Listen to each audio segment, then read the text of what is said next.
There is a conversation that wealthy people have about money that most people never hear. Not because it's secret, not because it's hidden behind closed doors, but because most people are too busy thinking about money in a completely different way. And that difference, that gap in thinking, is actually the main reason the gap in results exists. Think about the people you know who seem to always be fine financially. Not rich necessarily, just stable, calm, not stressed about money. There's usually something different about how they talk about it, how they make decisions, how they react when things go wrong. And it's not that they earn more, it's that they think differently. When most people think about money, they think about what they can get. What can I buy? What can I afford? What do I want?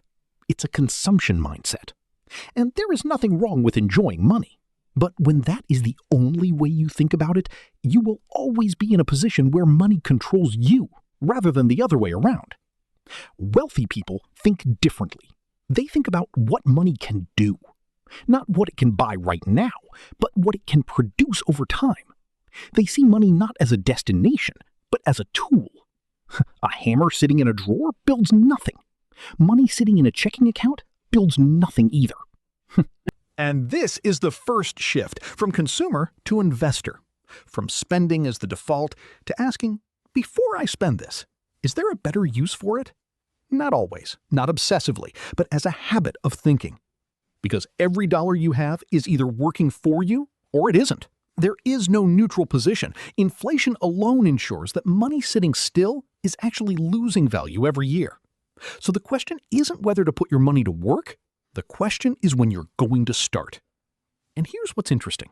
Most people say they'll start when they have more, when the salary goes up, when the debt is gone, when life calms down. But the people who actually built wealth, almost all of them started with less than they thought they needed. They just started. Now here's something that surprises most people when they first hear it. Wealthy people are generally not trying to look wealthy. Many of the people with the most financial security are the ones you would least expect. They drive ordinary cars. They live in normal houses. And this isn't because they don't enjoy life. It's because they understand something fundamental. Every dollar spent on looking wealthy is a dollar that stops building actual wealth. The display and the reality are in direct competition with each other. Most people have this completely backwards. They spend money to appear successful before they are successful. They buy the car, the clothes, the lifestyle, on credit if necessary. But making it and looking like you've made it are two completely different things. One is a feeling that fades. The other is a position that compounds. And this brings us to one of the most important differences. Wealthy people think in terms of assets and liabilities.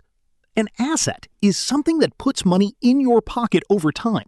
A liability is something that takes money out. And when wealthy people make decisions, they always ask, is this an asset or a liability? Does this make me money or does it cost me money? That's it. That simple question applied consistently changes the direction of your financial life. Now, I want to be honest here, because when people hear this framing, they sometimes take it too far.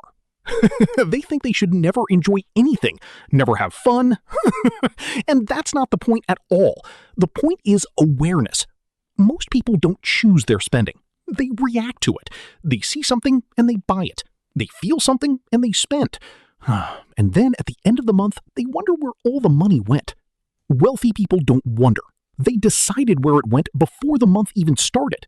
And that one habit alone, deciding in advance, is worth more than any investment tip or financial strategy because it changes the foundation every month automatically without willpower. This leads to something else that's different, the relationship with time. Most people think short term. This week's paycheck, this month's bills, maybe this year's vacation. But wealthy people think in decades. They make decisions today based on where they want to be in 10 or 20 years. Skipping an expensive habit doesn't feel like deprivation when you're thinking in decades. It feels like a trade, a small thing now for a much bigger thing later. Here's the math. 2 people, each spending $150 a month on something they could cut. One cuts it and invests it. The other keeps spending.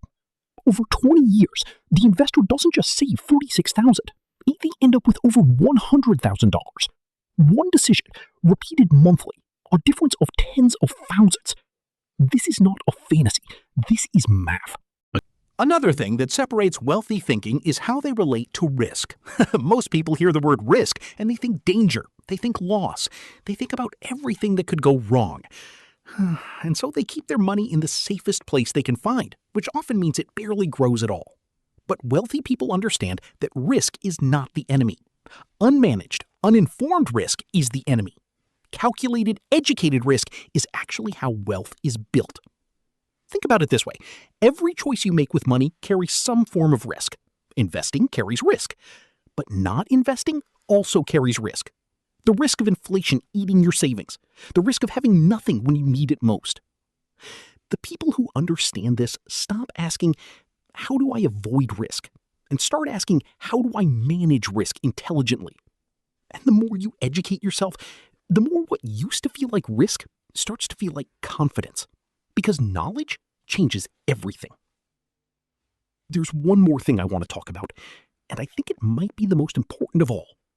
How wealthy people relate to failure. Because the path to building wealth is not straight. There will be bad months, investments that don't work out, periods where it feels like nothing is progressing. And how you respond in those moments is everything. Most people interpret a setback as confirmation that they shouldn't be trying. They take it personally. They stop. But wealthy people treat failure as data, not as a verdict on who they are, but as information about what to do differently. What did I learn? What would I do differently? And then... So let me bring this together.